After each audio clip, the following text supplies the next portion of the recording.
Meanwhile, the PNP president has also given more details on the party's plans to pass a law for paternity leave.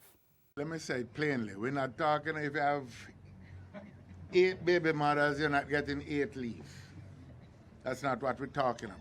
But you would also have to have things like your admission, that it is your child. It's not intended to be a free-for-all. You have to accept responsibility.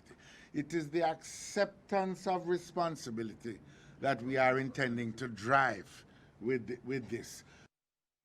Dr. Phillips adds that rules would have to govern paternity leave, similar to how there are specific provisions for maternity leave. The acceptance of responsibility is not just that you say, yeah, my youth, that, but that it carries other responsibilities. The leave is not intended for you to go Cayman and spark with the leave and follow racehorse and bet per horse. It is intended for you to become involved in the life of the child.